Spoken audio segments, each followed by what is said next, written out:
Attention মুখ্যমন্ত্ৰী ডাঙৰীয়া, attention অসমৰ DGP মহোদয়, আৰু কিমানজন অসম আৰক্ষী খিলঞ্জীয়া যুৱক যুৱতীক আমি হেৰুৱাব লাগিব। আমি প্ৰশ্ন কৰিছোঁ মিষ্টাৰ CM হিমন্ত বিশ্ব শৰ্মা ডাঙৰীয়াক, আমি প্ৰশ্ন কৰিছোঁ অসমৰ DGP মহোদয়। কাৰণ আপোনালোকে জানে যোৱা 14 তাৰিখে ডিমা হাছাও লাইচং থানাৰ SI নৱজিৎ দাসক কেনেকৈ মাৰি পেলোৱা হৈছিলে। যি ড্ৰাগছ ব্যৱসায় অসমত চলি আছে, প্ৰায় কোটি কোটি টকা সৌ সিদিনাও ড্ৰাগছ লৈ আহি আছিলে।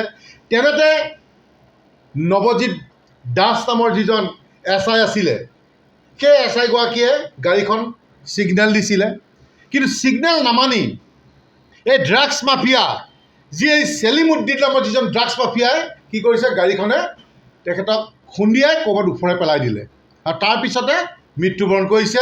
আৰু তাৰপিছতে কি আছে, সেই গাড়ীখন অলপ দূৰ আগলৈ আহি তাৰপৰা সেই যুৱককেইজন পলায়ন কৰে, ড্ৰাগছসমূহ লগত লৈ গুচি যায় এখন কিয়া গাড়ী। আমি আপোনালোকৰ নিউজৰ যোগেদি দেখিবলৈ পাইছোঁ। আৰু তাৰপিছতে দেখিবলৈ পালোঁ যে তাৎপৰ্য কথা, যে আচৰিত কথা, যে নগাঁও এখন জুৰীয়া থানা বুলি এখন থানা আছে, সেই থানাখনত গৈ তেওঁলোকে বোলে চাৰেণ্ডাৰ কৰিছে। আৰু সেই জুৰীয়া থানাৰ ভাৰপ্ৰাপ্ত বিষয়াই তেখেতলোকক কি হৈছে, গ্ৰেপ্তাৰ কৰিছে। কৰি পেলাই কি হৈছে, কৰাৰ পিছত আমি গম পাইছোঁ যে ডিমা হাছাও থানাৰ তাতে আৰক্ষী বিষয়াসকল গৈ তেওঁলোকক লৈ আহিছে। কিন্তু তাতে থমকি গ'লে হ'ব নেকি? আমি ন্যায় পামনে?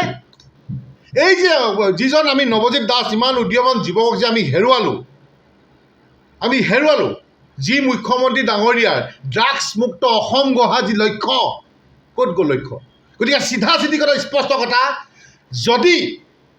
যদি মুখ্যমন্ত্ৰী ডাঙৰীয়াই ভাবিছে যে তেওঁ অসম আৰক্ষীয়ে তেনেকৈ দৃঢ়তাৰে যদি ড্ৰাগছৰ বিৰুদ্ধে যদি যুঁজ দিবলৈ হয়, তেওঁলোকক কিন্তু মুখ্যমন্ত্ৰী ডাঙৰীয়াই ফুল ছাপোৰ্ট দিব লাগিব। কিন্তু আজি দেখিছোঁ মুখ্যমন্ত্ৰী ডাঙৰীয়া নিমাত হৈ আছে।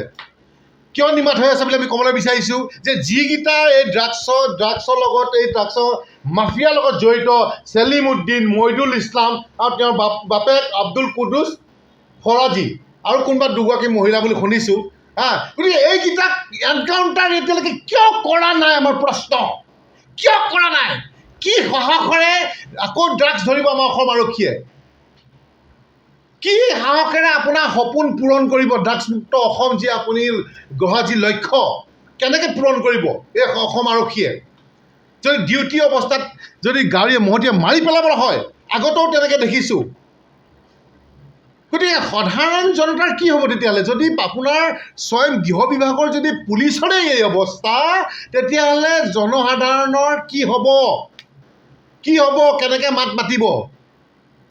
গতিকে এটাই কথা আমি মুখ্যমন্ত্ৰীক ক'ব বিচাৰিছোঁ যে ইয়াত কোনো জাতি ধৰ্মৰ কথা নাই, চিধা কথা, এনকাউণ্টাৰ কৰক। তেতিয়া আপোনাৰ পুলিচ বিভাগে, আপোনাৰ গৃহ বিভাগে আপোনাক চেলুট দিব, অসমৰ জনগণে চেলুট দিব, অসমীয়া যুৱ মঞ্চই আপোনাক শলাগ ল'ব।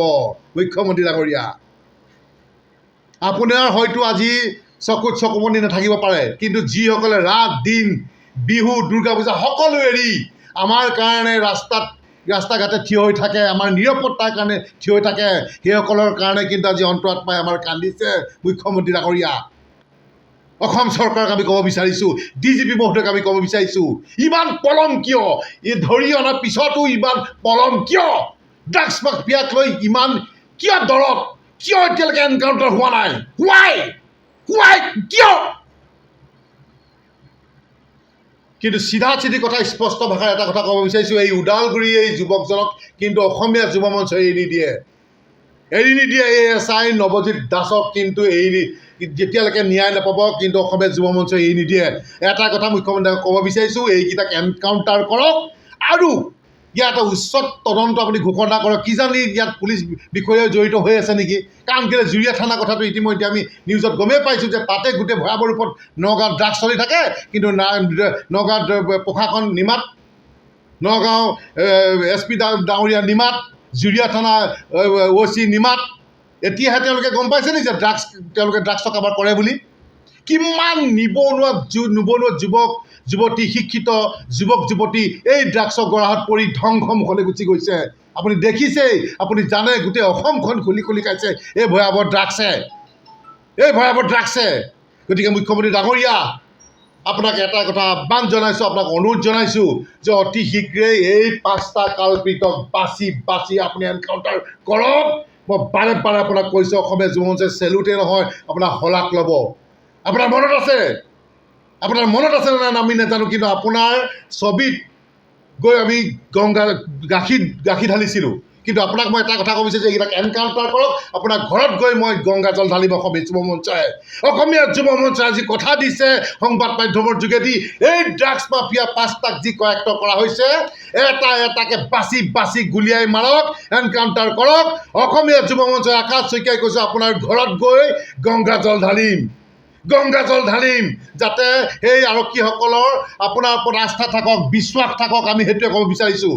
যদি সেইসকলকে আপুনি নিৰাপত্তা দিব নোৱাৰে, তেতিয়াহ'লে কেনেকৈ তেওঁলোকে ইয়াৰ পিছত আকৌ ড্ৰাগছ ধৰিবলৈ সাহস কৰিব? আজি সেই কেঁচুৱাটোৱে কান্দি আছে, আজি সেই আই মাতৃগৰাকী নৱজিৎ দাসৰ কান্দি আছে, গোটেই ওদালগুৰি জিলাবাসী আজি কান্দি আছে, আমি অসমীয়া যুৱ মঞ্চই কান্দি আছোঁ, গোটেই অসমৰ জনগণে কান্দি আছে। মুখ্যমন্ত্ৰী ডাঙৰীয়া, এটাই কথা স্পষ্ট ভাষাৰে কৈছোঁ, ন্যায় লাগে। We want justice for Nabajit Das. We want justice for Nabajit Das. যিকোনো খবৰৰ বাবে যোগাযোগ কৰক 9181307221 আমাৰ এই নম্বৰত।